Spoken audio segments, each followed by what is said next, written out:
Thank you. The translation by Brother Ashraf Mohammadi. Verses recited by the priests. The translation of two of these verses is in front of you. The first set of shlokas were from Rig Veda, Book 1, Hymn 164, Mantra 46.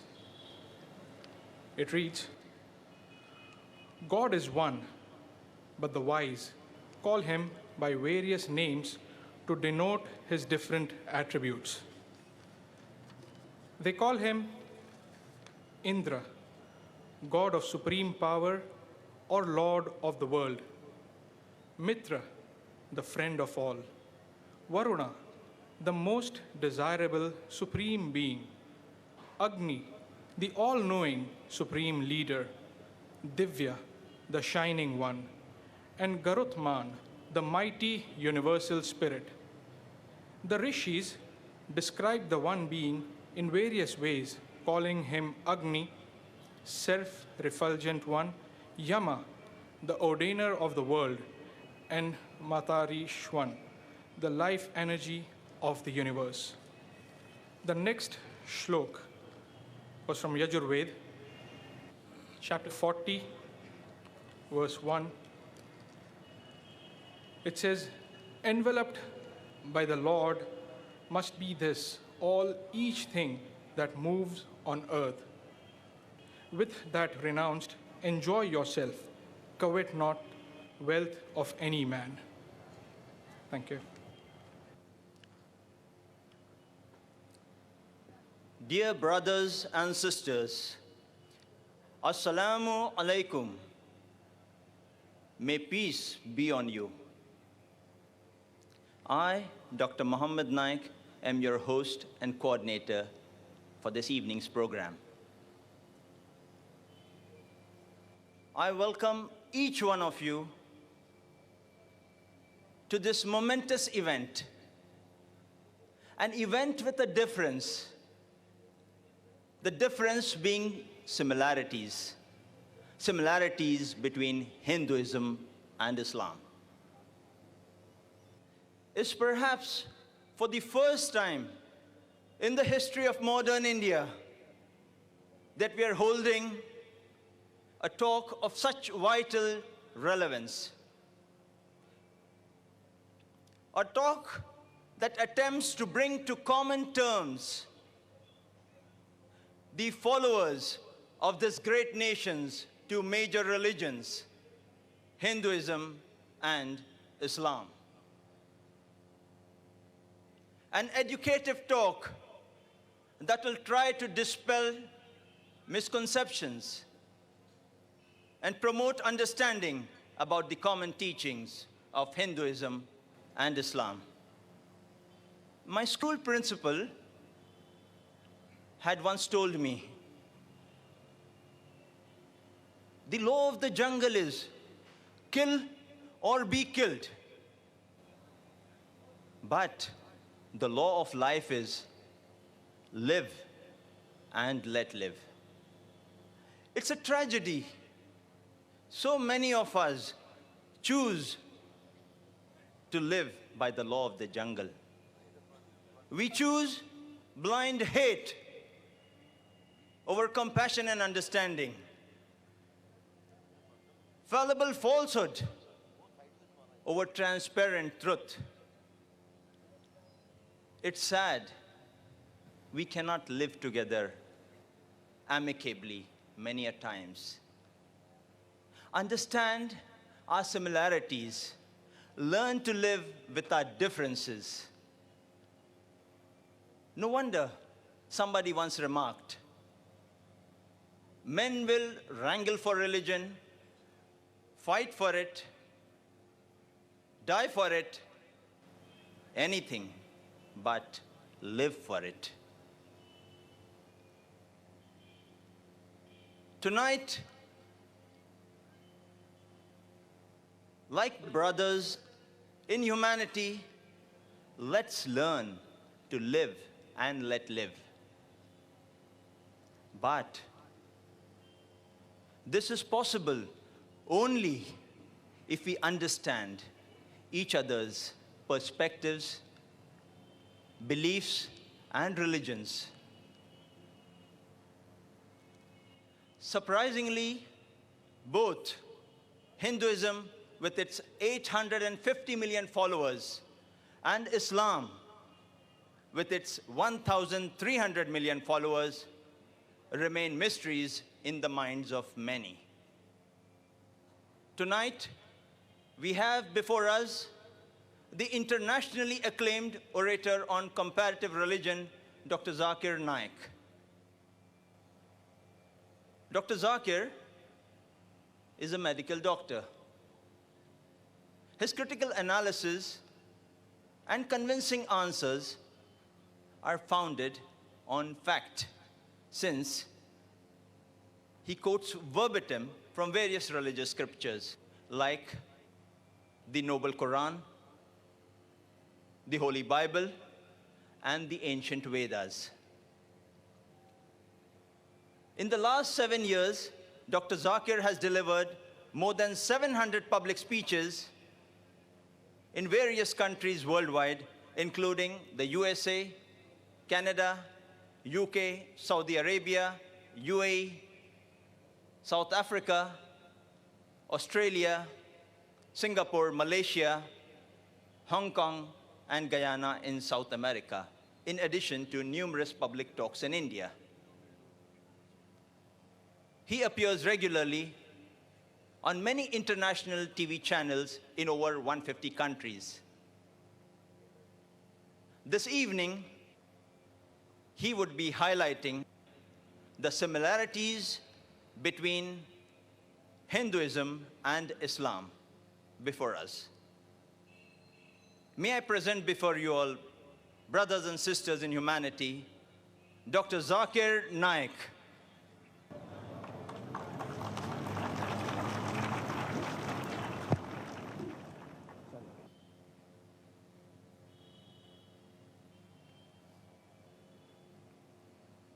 Alhamdulillah, wassalatu wassalam, ala rasulillah, wa ala ali ashabi ajmain, amma ba'd.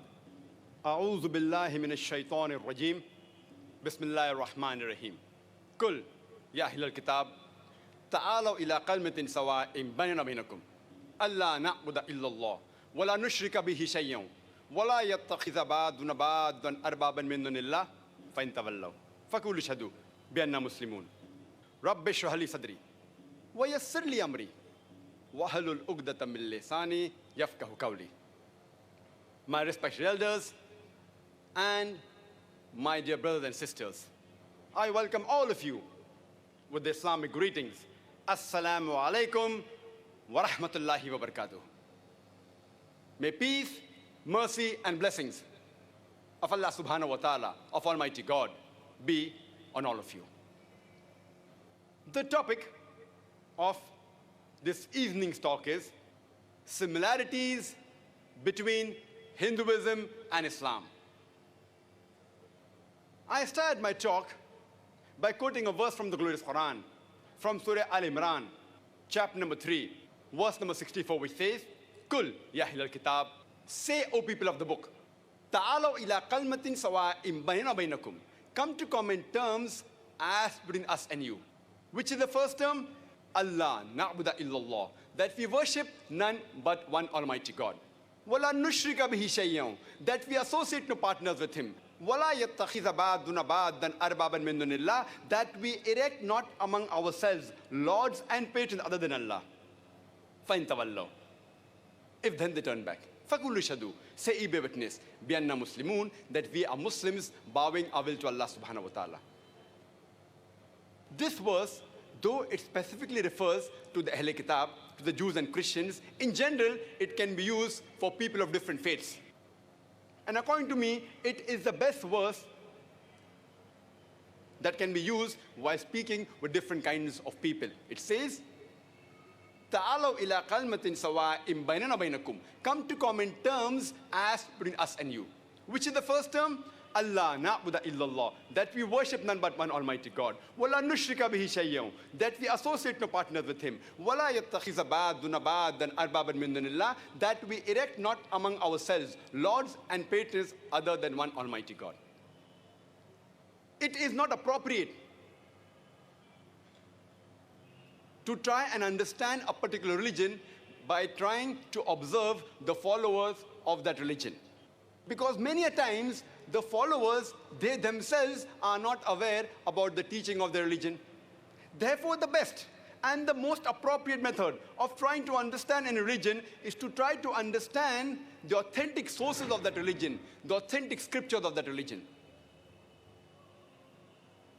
If you have to understand Hinduism, you have to try and understand the sacred scriptures of Hinduism.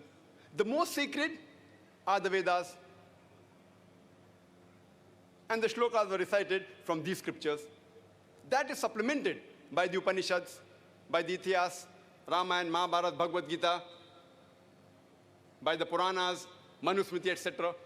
But the most sacred are the Vedas amongst all the Hindu scriptures. So if you have to understand Hinduism, you have to try and understand the sacred scriptures of Hinduism. Similarly, in Islam, the most sacred scripture is the glorious Quran, which is the last and final revelation of Allah subhanahu wa ta'ala, of Almighty God, which was revealed to the last and final messenger, Prophet Muhammad, peace be upon him. It is supplemented with the authentic hadith, the sayings and the traditions of Prophet Muhammad, peace be upon him. So if you have to understand Islam, you have to try and understand the glorious Quran and the authentic hadith of the Prophet.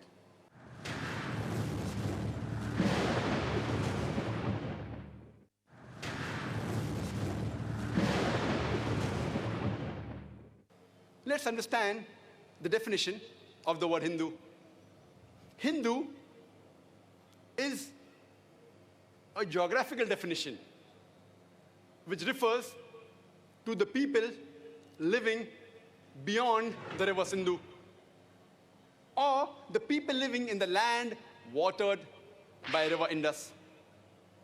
According to historians, this word Hindu was first used by the Persians when they came to India through the northwestern passes of Himalaya. It was also used by the Arabs. According to the Encyclopedia of Religion and Ethics, it is mentioned in volume number 6, reference number 690, that the word Hindu is not found in any of the Indian literatures or scriptures before the advent of the Muslims to India. And according to Pandit Jawaharlal Nehru, who wrote the book, Discovery of India, on page number 74 and 75 he writes that the earliest occurrence of this word Hindu can be traced to a tantric of 8th century CE. Means the first time the word Hindu was used was in the 8th century in the Christian era in a tantric, in a scripture. And it was used to describe the people. It was never used for describing the followers of a particular religion. Its relationship to religion is of late occurrence. The word Hinduism is derived from the word Hindu, and it was first time used by the Englishmen, by the Westerners, by the Britishers to describe a group of beliefs and faiths of the people of India. According to the new Encyclopedia Britannica, volume number 20, reference number 581, it says that the word Hinduism was first used by the British writers in the year 1830 to describe the religion and the beliefs of the people of India. Since the word Hinduism was first coined by the Englishman, it's an English word, today the Hindu scholars, they object and they say that Hinduism is a misnomer. The right word for the religion should be Sanatan Dharam, that is eternal religion, or Vedic Dharma, that is the religion of the Vedas. And according to Swami Vivekananda, Hinduism is a misnomer. The followers should be called as Vedantists. That means the followers of the Vedas. So in short, the word Hindu is a geographical definition used for describing the people of India. its relationship to religion is of late occurrence. The word Hinduism was first used in 1830 by the British writers. It's an English word.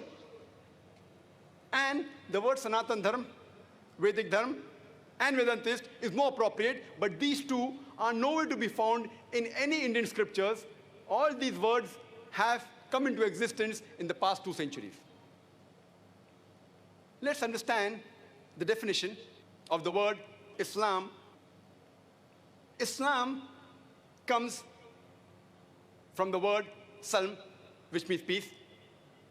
It's also derived from Silm, which means to submit your will to Almighty God. Islam, in short, means peace obtained by submitting your will to Almighty God.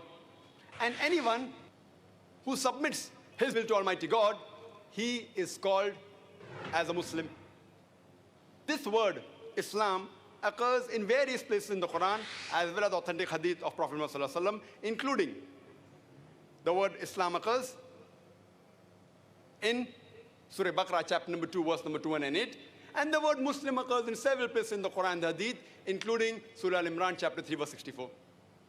There's a misconception that Islam is a new religion, which came into existence 1400 years back.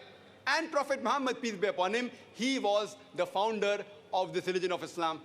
In fact, Islam is there since time immemorial, since man set foot on this earth. And Prophet Muhammad, peace be upon him, is not the founder of this religion, but he is the last and final messenger of Almighty God, to whom was revealed the last and final message, the glorious Quran, 1400 years back. In this talk of mine today, I will not be speaking about those similarities between Hinduism and Islam, which is commonly known by most of the followers of both of these religions. I will not be speaking about both the religions say that you should speak the truth, that you should not tell a lie, that you should not be cruel, that you should be kind, that you should not steal. All these are known by the followers of both these religions. In fact, I will be speaking about those similarities which are not known commonly by both the followers of these religions. First, we'll discuss the similarities between Hinduism and the pillars of Iman, of faith in Islam.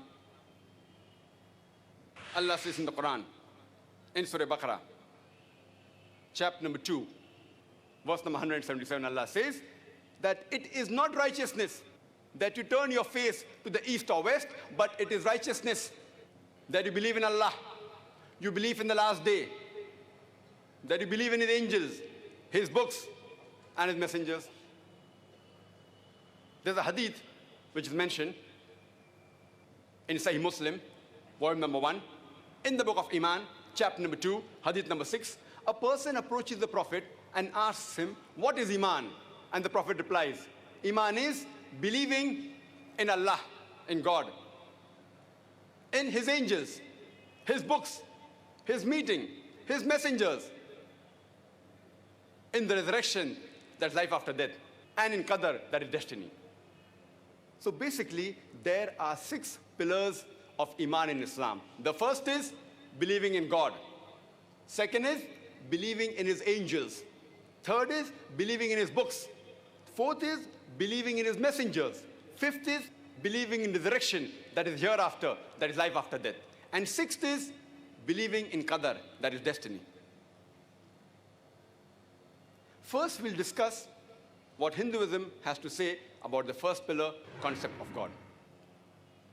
If you ask a common Hindu that how many gods does he believe in, some may say 3, some may say 10, some may say 100, some may say 1,000, while others will say 33 crores, 330 million.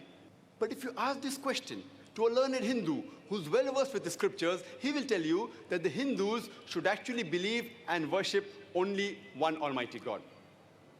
But the common Hindu, he believes in a philosophy known as pantheism. The common Hindu believes that everything is God. The tree is God, the sun is God, the moon is God, the human being is God, the snake is God. What we Muslims believe, that everything is God's, G-O-D with an apostrophe S. Everything belongs to God. The tree belongs to God, the sun belongs to God, the moon belongs to God, the human being belongs to God, the snake belongs to God. So the major difference between the Hindus and the Muslims is, the common Hindu says that everything is God, we Muslims say everything is God's, G-O-D with an apostrophe S. The major difference is the apostrophe S. If we can solve this difference of apostrophe S, the Hindus and the Muslims will be united. How do we do it? As the Quran says, "Ta'alaw ila kalmatin sawa'in bainana bainakum." Come to common terms as between us and you. Which is the first term? Allah na'budu illallah. That we believe in only one Almighty God. Let us try and understand what the Hindu scriptures have to say about Almighty God. It is mentioned in the Chandogya Upanishad, chapter number 6, section number 2, verse number 1. It says, Ikkam evidityam. It's a Sanskrit quotation, which means God is only one, without a second. It is mentioned in the Shetashvatara Upanishad, chapter number 6, verse number 9. Nachasya kasij janita na chadipa. Of him, there are no parents. He has got no lords. Almighty God has got no mother. He has got no father. He has got no master. He has got no superior. It's mentioned in the Shetashvatara Upanishad, chapter number 4, verse number 19. Na tasya pratima asti. Of him, there is no likeness. It's further mentioned in the Shetashvatara Upanishad, chapter number 4, verse number 20, that his form cannot be seen. No one can see him with the eyes. Amongst all the Hindu scriptures, the most widely read and the most popular is the Bhagavad Gita. It's mentioned in Bhagavad Gita, chapter number 7, verse number 20. All those whose intelligence has been stolen by material desires, they worship demigods.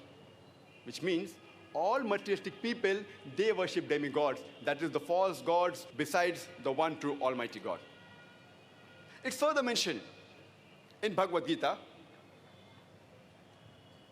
chapter number 10, verse number 3, that he who knows me as the unborn, the beginningless, the supreme Lord of all the worlds. Amongst the Hindu scriptures, the most sacred are the Vedas. It's mentioned in the Yajurveda, chapter number 32, verse number 3, Na tasya pratima asti. Of him, there are no images. Almighty God has got no images. And further says that he is unborn. He alone should be worshipped. It's mentioned in Yajurveda, chapter number 40, verse number 8, that Almighty God is imageless and pure. It's mentioned in Yajurveda, chapter number 40, verse number 9, Andhatma pravishanti ya asambhuti mupaste. Andhatma means darkness. Pravishanti means entering. And asambhuti means the natural things like fire, water, air. It means they are entering darkness, those who worship the natural things like fire, water, air. And the verse continues, they are entering more in darkness, those who worship the created things like table, chair, idols, etc. Who says that? Yajurveda, chapter number 40, verse number 9.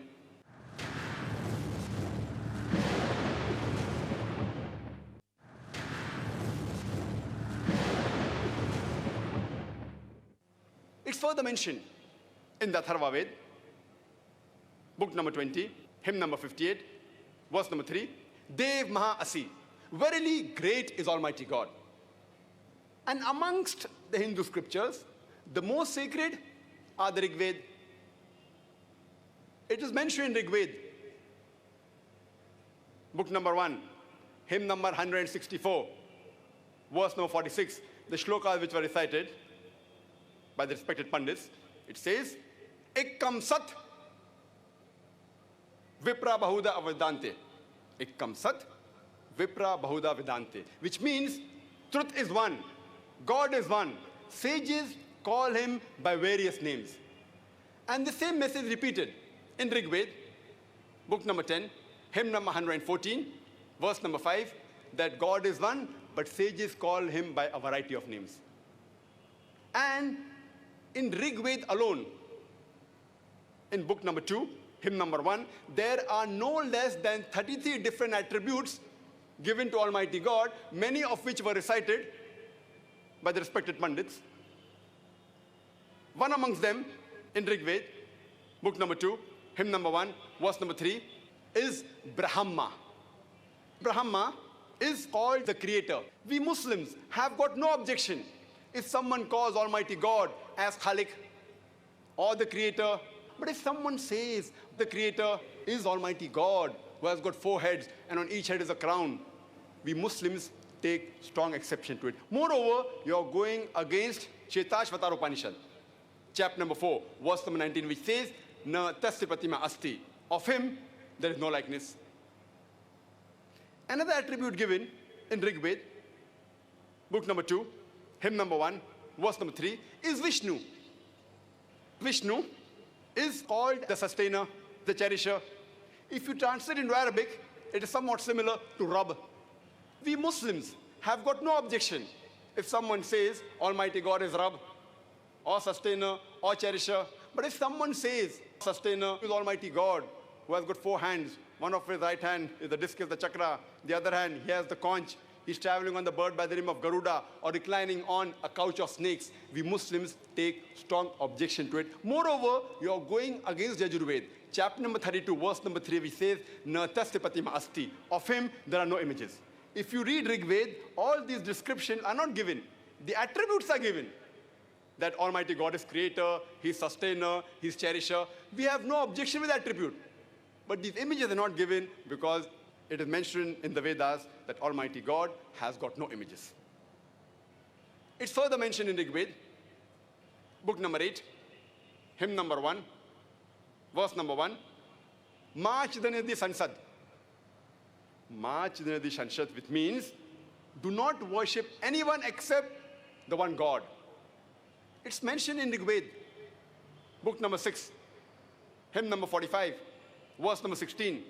Ya ik it mushtihi. Praise him alone, the one true God. And the Brahma Sutra of the Vedanta is Ekam Braham Dyutya Naste, Nehna Naste Kinchan, which means Bhagwan एक ही है, दूसरा नहीं है, नहीं है, नहीं है, जरा भी नहीं है. There is only one God, not a second, not at all, not at all, not in the least bit. So if we read the Hindu scriptures, we understand the concept of God in Hinduism. Let's try and understand the concept of God in Islam. The best reply any Muslim can give you regarding the concept of God in Islam is quote to you Surah Ikhlas, chapter number 112, verse number 1 to 4, which says, Qul huwallahu ahad. Say, He is Allah one and only. Allahu samad. Allah, the absolute and eternal. Lam yalid, walam yulad. He begets not, nor is begotten. Walam yakul lahu kufuwan ahad. And there is nothing like Him. This is a 4-line definition of Almighty God given in the glorious Quran in Surah Ikhlas, which is the same as which was mentioned in the Hindu scriptures. The first is, Qul huwallahu ahad. Say He is Allah one and only. Same as the Chandogya Upanishad, chapter number 6, section number 2, verse number 1, which says, Ekkam evidityam. God is only one without a second. The second verse, Allahu samad. Allah, the absolute and eternal. Same as Bhagavad Gita, chapter number 10, verse number 3, which says that He is the Lord of all the worlds. Verse number 3, Lam yalid walam yulad. He begets not, nor is begotten. Same as Shetashvatar Upanishad, chapter number 6, verse number 9, which says, Na achasya kasij janita na chadipa, which means Almighty God has got no parents, He has got no lords, He has got no mother, He has got no father. And the last is, Walam yakul lahu kufuwan ahad. There's nothing like Him. Same as mentioned in the Shetashvatar Upanishad, chapter number 4, verse number 19, as well as the Yajurved, chapter number 32, verse number 3, which says, Na tasya pratima asti. Of Him, there is no likeness. He has got no images. The definition of Almighty God given in Quran and the Hindu scripture is exactly the same. This is the touchstone of theology. Surah Ikhlas and what's quoted from the Hindu scriptures is the touchstone of theology. If anyone says that so-and-so candidate is God, you put him to the test of Surah Ikhlas. If that candidate passes the test, he is a true Almighty God. If he doesn't, he is not a true God. For example, some people say that Bhagwan Rajneesh, he is Almighty God. There was a Hindu brother of ours, during question answer time, once he said that we Hindus don't agree Bhagwan Rajneesh is God. I know that. I never said that Hindus say Bhagwan Rajneesh is God. I said some people say that Bhagwan Rajneesh is God. I've read the Hindu scriptures. Nowhere do the Hindu scriptures say that Bhagwan Rajneesh is God. But there are many people who have converted from different religions and now they say that Bhagwan Rajneesh is God. Let us put Bhagwan Rajneesh to the test of Surah Ikhlas and the test of the Hindu scriptures. The first is Qul huwallahu ahad. Say it Allah one and only. Ekam evidityam. There's only one God without a second. Is Rajneesh one and only? Is he the only man who has claimed divinity? There are many who have claimed divinity, especially in this country of ours. There are thousands of men who have claimed divinity. He's not the only one. But a Rajneesh Bhakt will say, no, he's unique, he's the only one. Let's go to the next test. Allahus Samad. Allah, the absolute and eternal. Was Rajneesh absolute and eternal? We know from his biography that he was suffering from asthma, from diabetes, from chronic backache. Imagine Almighty God suffering from asthma, from diabetes, from chronic backache. Third test is, Lam yalid, falam yulad. He begets not, nor is begotten. Same in the Shetashvatar Upanishad. Chapter number 6, verse number 9. Nachasya kasij janitana chadipa. Of him, there are no parents, no mother, no father. We know Rajneesh had a father and mother. He was born in the state of Madhya Pradesh. In 1981, he goes to America and takes thousands of Americans for a ride. And in the state of Oregon, he starts his town known as Rajneeshpuram. Later on, the American government, they arrest him and they put him behind bars. And he claims that the American government gave me slow poisoning in the jail. Imagine Almighty God being slow poisoned. And later on in 1985, the American government, they kick him out of the country. He comes back to India, and in the city of Pune, he restarts his center, which is today known as the Osho Commune. And if you go to Pune and visit his center, the Osho Commune, it is mentioned on his tombstone, Bhagwan Rajneesh, Osho Rajneesh, never born, never died, but visited the earth from the 11th of December, 1931 to the 19th of January, 1990. Never born, never died, but visited the earth from the 11th of December, 1931 to the 19th of January, 1990. Never born, never died. They forgot to mention on his tombstone that he was not given visas to 21 different countries of the world. Imagine Almighty God coming in this world to visit the world, and he requires visas to visit different countries. And the Archbishop of Greece said, if you don't remove Rajneesh out of this country, we'll burn his house and the house of his disciples. And the last test, وَلَمْ يَكُلْ لَهُ كُفُوًا أَحَدٌ. There's nothing like him. It's so stringent that no one besides the true Almighty God can pass. The moment you can compare God to anyone in this world, in this universe, he is not God. وَلَمْ يَكُلْ لَهُ كُفُوًا أَحَدٌ. We know Rajneesh. He was a human being like us. Had 2 eyes, 1 nose, 2 hands, 2 legs, had a white beard. The moment you can compare God to anything in this world, he is not God. وَلَمْ يَكُلْ لَهُ كُفُوًا أَحَدٌ.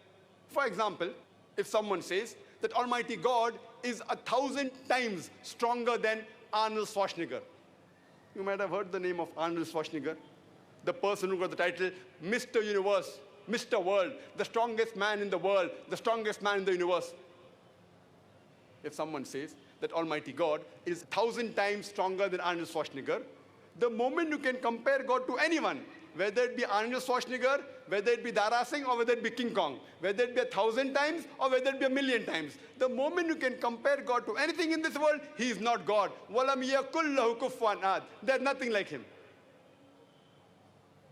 My request is to my dear brothers and sisters, whichever God you're worshipping, put them to the test of Surah Ikhlas and the test of the Hindu scriptures. If they pass the test, they are true Almighty God. If they fail, they are not. Otherwise, Allah subhanahu wa ta'ala says in the Quran, in Surah Isra, chapter number 17, verse number 110, the ayat which was recited by the Qari, قُلِ ذُو اللَّهِ أَوِدُ الرَّحْمَانِ أَيَّمَا تَدُوا فَلَهُ الْأَسْمَاءُ الْحُسْنَى. Say call upon him by Allah or by Rahman. By whichever name you call upon him, to him belongs the most beautiful name. You can call Allah subhanahu wa ta'ala by any name, but it should be a beautiful name. It should not conjure up a mental picture. And there are no less than 99 different attributes given to Almighty God in the glorious Quran. Ar-Rahman, Ar-Rahim, Al-Hakim, most gracious, most merciful, most wise, no less than 99. And the crowning one is Allah.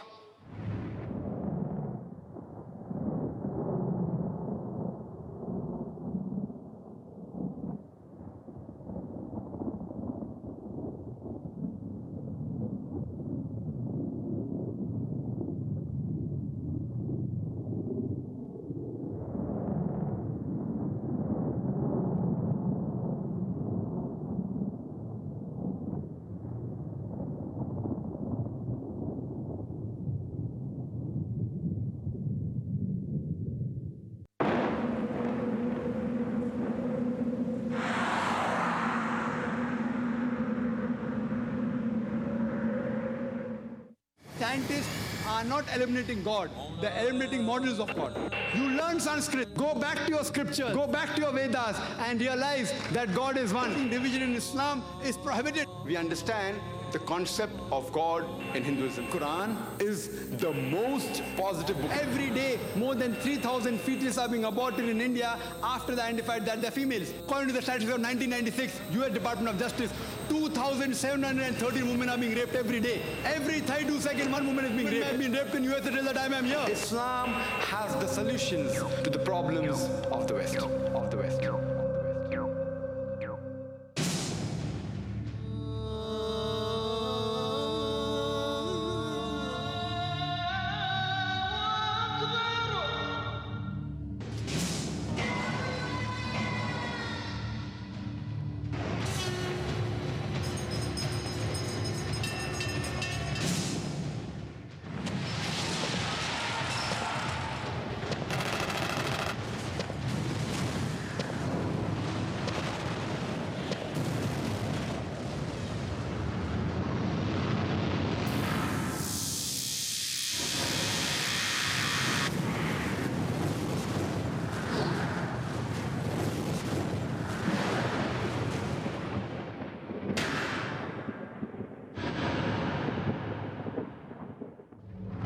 Muhammad, peace be upon him, he was the founder of this religion of Islam.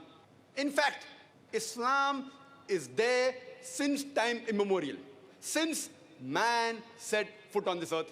Iman is believing in Allah, in God, in His angels, His books, His meeting, His messengers,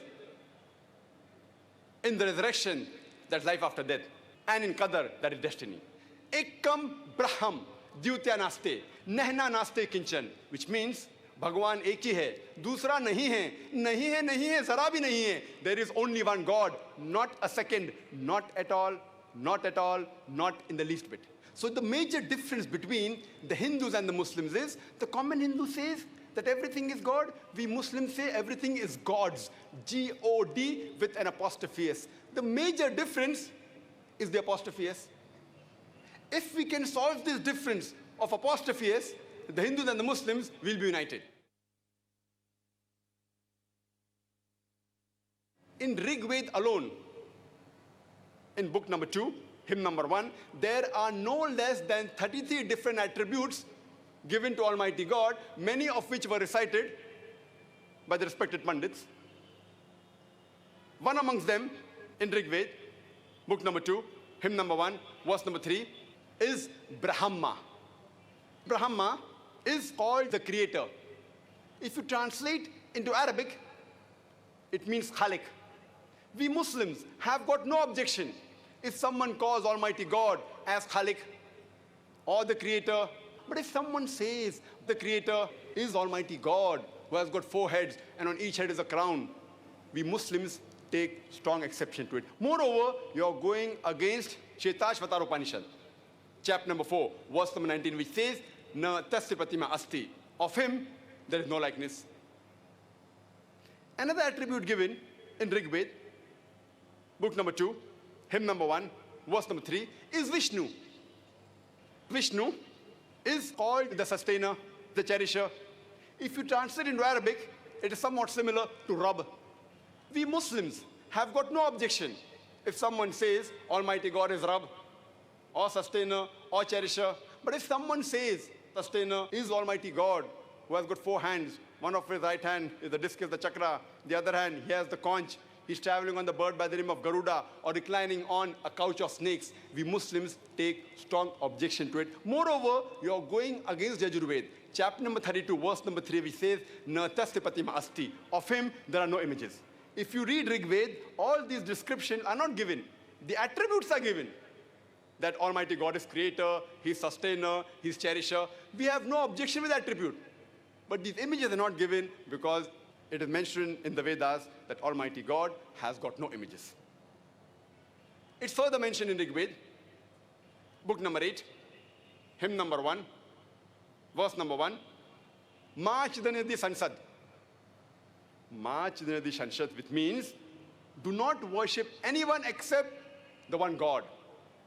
It's mentioned in Rig Veda, book number 6, hymn number 45, verse number 16. Ya ik it mushtihi. Praise him alone, the one true God.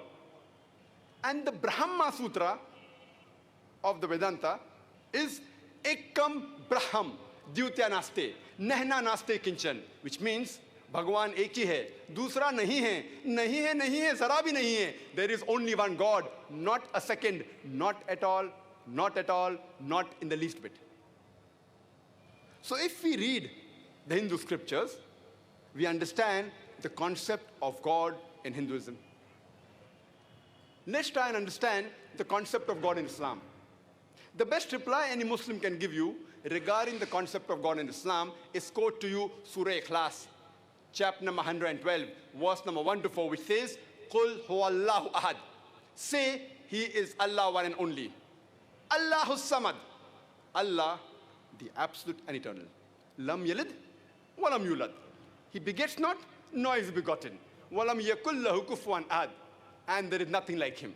This is a 4-line definition of Almighty God given in the glorious Quran in Surah Ikhlas, which is the same as which was mentioned in the Hindu scriptures. The first is, Qul huwallahu ahad. Say He is Allah one and only. Same as the Chandogya Upanishad, chapter number 6, section number 2, verse number 1, which says, Ikkam evidityam. God is only one without a second. The second verse, Allahu samad. Allah, the absolute and eternal. Same as Bhagavad Gita, chapter number 10, verse number 3, which says that He is the Lord of all the worlds. Verse number 3, Lam yalid walam yulad. He begets not, nor is begotten. Same as Shetashvatar Upanishad, chapter number 6, verse number 9, which says, Na chasya kasij janita na chadipa, which means Almighty God has got no parents, He has got no lords, He has got no mother, He has got no father. And the last is, Walam yakul lahu kufuwan ahad. There's nothing like Him. Same as mentioned in the Shetashvatar Upanishad, chapter number 4, verse number 19, as well as Yajurved, chapter number 32, verse number 3, which says, Na tasya pratima asti. Of Him, there is no likeness. He has got no images. The definition of Almighty God given in Quran and the Hindu scripture is exactly the same. This is the touchstone of theology. Surah Ikhlas and what's quoted from the Hindu scriptures is the touchstone of theology. If anyone says that so-and-so candidate is God, you put him to the test of Surah Ikhlas. If that candidate passes the test, he is the true Almighty God. If he doesn't, he is not a true God. For example, some people say that Bhagwan Rajneesh, he is Almighty God. There was a Hindu brother of ours. during question answer time, once he said that we Hindus don't agree Bhagwan Rajneesh is God. I know that. I never said that Hindus say Bhagwan Rajneesh is God. I said some people say that Bhagwan Rajneesh is God. I've read the Hindu scriptures. Nowhere do the Hindu scriptures say that Bhagwan Rajneesh is God. But there are many people who have converted from different